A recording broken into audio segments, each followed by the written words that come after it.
પૂજ્ય મેહુલ બાપુ જેમણે 9 દિવસ સુધી આપણને રામકથાનું રસપાન કરાવ્યું છે એવા મેહુલ બાપુ પધાર્યા છે. એમના માટે પણ એક વખત જોરદાર તાળીઓ થઈ જાય.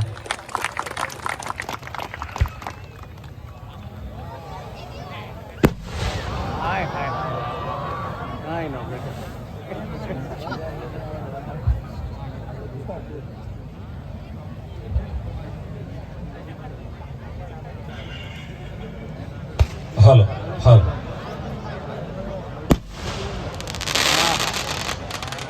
હવે ફટાકડા અમારે ફોડવાના. સ્વયંસેવકોને થોડો પાછળ આવવા માટે એટલે ફટાકડાને વિરામ આપજો.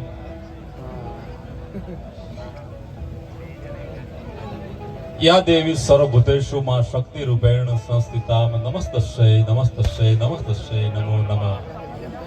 વિઘ્નેશ્વરાય વરદાય સ્વરૂપ્યાય લંબોદરાય સકલાય જગતજીતાય નાગાનનાય શ્રુત્યગ્નવસિતાય ગૌરીસુતાય ગણનાથ નમો નમસ્તે. મનોજો મારુતતુલ્ય વૈગમ જીતેન્દ્રિયમ બુદ્ધિમતામ વરિષ્ઠમ વાતાત્મજમ માનરુથમ મુખ્યમ શ્રીરામદૂતમ શરણં પ્રપદ્યે શ્રીરામદૂતમ શરણં પ્રપદ્યે. આજરોજ મોટી તંબાડી ગામના આંગણે હનુમાનજી મહારાજના જન્મ મહોત્સવમાં આપણે બધા ભગવાન રામ અને હનુમાનજી મહારાજના ગુણગાન ગાવા માટે મળ્યા છીએ. ત્યારે એક વિનંતી છે કે ભાઈ હવે ફટાકડાને થોડુંક તમે વિરામ આપજો અને પાછળ જે પણ ઊભા છે એ બધા મિત્રોને ખાસ વિનંતી કે બેસી જાઓ. હવે જો કોઈને ઊભું રહેવું હોય તો 2029 માં ઊભા રહેજો. ઘણાને હવારે સમજાશે.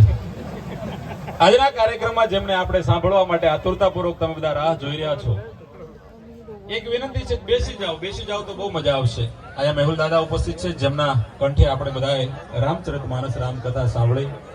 સૌ આમંત્રિત મહેમાનોના ચરણોમાં વંદન કરું છું. માનનીય આપણા વિસ્તારના ધારાસભ્ય શ્રી જીતુભાઈ ચૌધરી, હમણાં જ અમે અહીંયા મોટા પોટા ગામમાં બહુ આનંદ કર્યો. મોટા પોંડા વાળા બધા હું આવ્યો ત્યારના કહેતા હતા કે તમે પણ અહીંયા છો.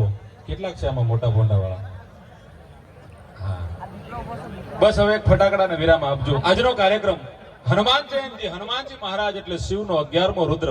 જમગઢ જાંબુ વન નલ અંગત સુગર્યું ન રિયા અને હજ લગ હનુમાન ઈ તો કાયમ બેઠો ઈ કાગડા. એવા હનુમાનજી મહારાજના ગુણગાન ગાવા માટે મળ્યા છે. ત્યારે જેમને સાંભળવા એ ખરેખર આપણા માટે લાહોની પણ એક સદભાગ્ય છે. બહુ નાની ઉંમરમાં સંતવાણીનો સુરીલો હાવજ અને અલખનો આરાધક અને જેને ભજનનો ભેરું કહી શકાય અને લોકગીતોનો ટહુકતો મોર કહી શકાય એવા ભાઈ, સુપ્રસિદ્ધ જેનું દુનિયામાં નામ છે, વિવેકભાઈ સાંચરાને એકવાર 2 હાથ ઊંચા કરીને જોરદાર તાળીઓથી આપ બિરદાવો. જેટલા પણ બેઠા છો એટલા. પાછળ વાળા બેસવા મળ્યા છે. ધીમે ધીમે બેસી જાઓ. બેસવાનો પ્રોગ્રામ છે, મજા આવશે. જેને ખુરશી ફાવે એને ખુરશી આપો. ખુરશીની સીઝન ચાલે છે. પણ વાત કરતો હતો કે હનુમાનજી મહારાજના સાનિધ્યમાં આપણે મળ્યા છીએ. હનુમાન જયંતિ એટલે એક આપણો ભારતીય સંસ્કૃતિનો એવો તહેવાર અને હનુમાનજી મહારાજ એટલે એક એવો ભગવાન કે જેને ભગવાન રામને ઋણી રાખ્યા હોય. ભગવાન રામને ઋણી રાખ્યા હોય એવો કોઈ દેવ હોય તો હનુમાનજી મહારાજ છે. અને શિવનો જેને 11મો રુદ્ર કહેવાય. તમે હનુમાનજી મહારાજની ભક્તિ કરો તો ગોસ્વામી બાબા તુલસીદાસજીએ હનુમાન ચાલીસા આપણને આપ્યા છે, જેમાં 40 ચોપાઈ લખી છે.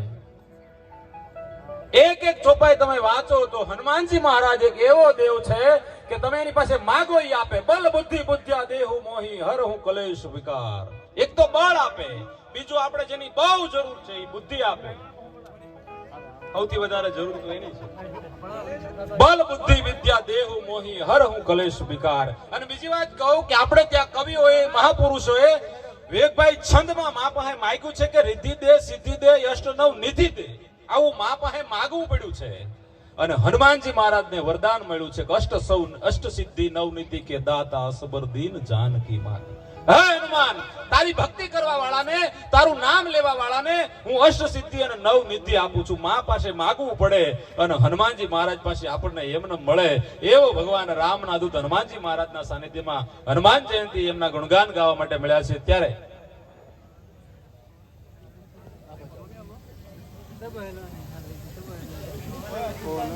તો તમે ભાઈ સ્વાગત વિધિ લઈ લ્યો. ખાસ આપણા એન્કર જે છે ભાઈ, એમને વિનંતી કે તમે સ્વાગત વિધિ બને મહેમાનોને જલ્દી આપણે આજે ઉપસ્થિત શ્રી પંચમુખી હનુમાનજી ટ્રસ્ટ આયોજિત આજના ભવ્ય લોક ડાયરા